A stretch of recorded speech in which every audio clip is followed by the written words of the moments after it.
Imaginez un instant, et si une simple capsule contenant notre ADN pouvait détenir à la fois la clé d'un très vieux traumatisme, un truc oublié par notre civilisation, et en même temps la solution à une énorme crise technologique qui nous pend au nez. C'est un peu fou, non? Eh bien, c'est le voyage qu'on va faire ensemble aujourd'hui. Un périple qui va nous emmener de l'Égypte ancienne jusqu'à l'informatique quantique. L'idée? Comprendre comment la mémoire de notre passé pourrait, en fait, être notre meilleure assurance vie pour le futur. Alors, tout part d'une question qui a l'air toute simple. Au fond, pourquoi conserver son ADN? Et là, attention, on oublie tout de suite les tests généalogiques pour retrouver ses ancêtres ou la médecine prédictive. L'idée ici, elle est beaucoup plus profonde. Il s'agit de voir notre code génétique non pas juste comme un manuel d'instruction pour notre corps, mais plutôt comme une archive. La grande question, c'est une archive de quoi au juste? Bon, évidemment, quand on entend ça, ça soulève tout de suite des questions très concrètes. Du genre, ok, mais à quoi ça sert? Est-ce que c'est même légal? C'est pour qui ce truc? La source note d'ailleurs un point assez intéressant. Le projet semble parler tout particulièrement aux femmes. Peut-être à cause de ce lien avec la transmission, la vie, la mémoire.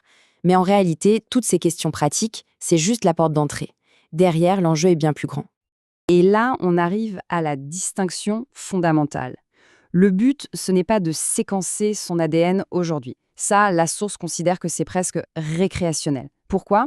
Parce que ces données numériques, elles vieillissent mal, elles deviennent vite obsolètes et puis surtout, elles sont super vulnérables. On l'a bien vu avec le piratage de 23andMe.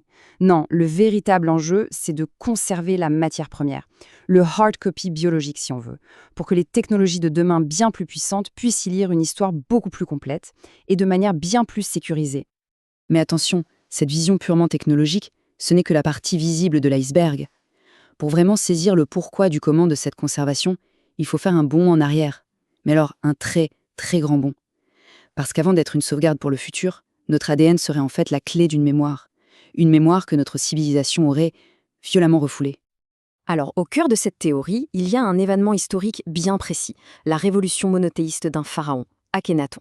On appelle ça l'atonisme. D'après cette analyse, l'échec de cette révolution et la façon dont elle a été violemment effacée de l'histoire égyptienne, eh bien, ça aurait créé un véritable traumatisme collectif, une sorte d'amnésie sur laquelle notre civilisation se serait construite.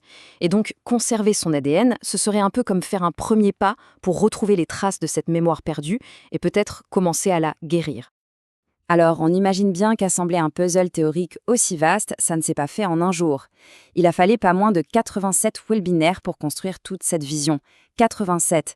Ça donne une idée de la complexité du truc et aussi des résistances que ça peut provoquer. Mais tout récemment, un outil est venu changer la donne et a rendu toute cette construction enfin accessible. Et cet allié, un peu inattendu, c'est l'intelligence artificielle.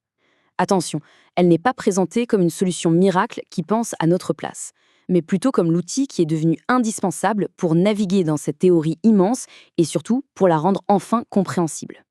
C'est un participant qui le résume très bien. L'IA, c'est comme un maître du puzzle. Elle ne crée pas les pièces, mais elle nous aide à les assembler, à connecter les idées entre elles, et soudain, on voit l'image finale. La cohérence de tout l'ensemble apparaît. Et là, le contraste est juste énorme. Sans l'IA, il fallait des années pour s'approprier cette théorie. Avec l'IA, la synthèse est quasi instantanée et l'effet est hyper puissant. Apparemment, la clarté que ça apporte est telle que ça permet de faire voler en éclats les résistances psychologiques, ces blocages qui nous empêchent de voir les liens. Ok, donc on a vu comment l'IA nous aide à regarder vers le passé.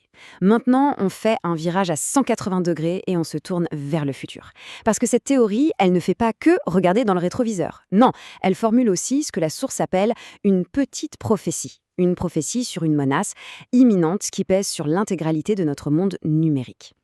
Et voilà le cœur du problème, le cœur de cette prophétie. Accrochez-vous bien. Prenez un mot de passe complexe, un de ceux qui prendrait 15 ans à casser pour nos supercalculateurs les plus puissants aujourd'hui. Eh bien, un ordinateur quantique, il le casserait en 15 secondes. On passe de 15 ans à 15 secondes. Ce n'est même plus une accélération, c'est une démolition. C'est un changement total de paradigme. Toute notre sécurité numérique, qui repose sur la difficulté des calculs, elle devient, pouf, obsolète, du jour au lendemain. Et quand on dit toute notre sécurité, ça veut vraiment dire tout. Pensez-y, les banques, les hôpitaux avec nos données médicales, les crypto-monnaies, les infrastructures militaires, tout ce qui fait tourner nos sociétés. C'est un gigantesque effet domino. La première pièce qui tombe, c'est le mot de passe. Et derrière, c'est tout notre monde connecté qui risque de s'effondrer. Alors, face à une menace pareille, une menace d'effondrement total, comment l'humanité pourrait-elle réagir? La théorie propose une issue assez surprenante. Ce ne serait pas une course à l'armement technologique, une surenchère, mais au contraire, une forme d'auto-limitation, une inhibition collective et volontaire. Alors, pour penser cette réaction, il y a un concept clé qui est proposé, la pulsion hiérarchique. Pour le dire simplement, c'est l'idée qu'une civilisation, quand elle est face à une technologie capable de l'autodétruire, elle développerait une sorte d'instinct de survie collectif, un réflexe qui la pousserait à dire « stop, on n'utilise pas cette puissance », un renoncement conscient pour éviter de tout faire sauter. En fait, la logique se décompose en 3 temps, c'est assez simple à suivre. D'abord, la menace émerge, l'ordinateur quantique capable de tout casser. Ensuite, l'instinct de survie s'active au niveau mondial. On comprend que la seule façon de gagner, ou plutôt de ne pas perdre, c'est de ne pas jouer à ce jeu. Et enfin, cette décision collective de ne pas utiliser l'arme ultime, eh bien ça devient l'acte fondateur de cette fameuse pulsion hiérarchique. C'est un renoncement, oui, mais un renoncement pour survivre. Et c'est là que toutes les pièces du puzzle qu'on a posées depuis le début s'assemblent. D'un côté, on a un passé à retrouver, ce fameux traumatisme. De l'autre, un futur numérique totalement menacé. Et si la solution à ces deux problèmes qui ont l'air si différents était en fait la même? L'ADN utilisé comme l'archive ultime. Dans ce futur quantique, le monde numérique sur lequel on a tout misé devient d'un coup hyper fragile, plus du tout fiable. Et comme on le voit bien ici, la seule information qui reste vraiment solide, résiliente, c'est l'information physique, biologique, notre ADN. Il ne serait plus seulement le code de la vie, il deviendrait la sauvegarde la plus sûre de notre mémoire. Le seul truc finalement qu'une attaque numérique ne pourrait pas corrompre. Et là, on arrive vraiment au cœur du réacteur, à la conclusion la plus forte de toute cette réflexion. L'ADN qu'on conserve, ce n'est pas juste une donnée brute, une suite de lettres, non. Quand on y associe une histoire, une biographie, ça devient ce que la théorie appelle un texte du désir. Ça ne porte plus seulement le code biologique, mais la trace, unique et pleine de sens, d'une vie, d'une existence. Et bien sûr, cette exploration ne pouvait pas se terminer sur une réponse définitive. Non, elle s'ouvre sur une nouvelle question, immense. Si cette pulsion hiérarchique, cette pulsion de survie, vient tout réorganiser dans notre monde, que devient l'autre pulsion, la plus fondamentale de toutes, la pulsion sexuelle? Quelle place pour la différence des sexes dans cette nouvelle architecture? Comme quoi, le puzzle n'est jamais vraiment terminé.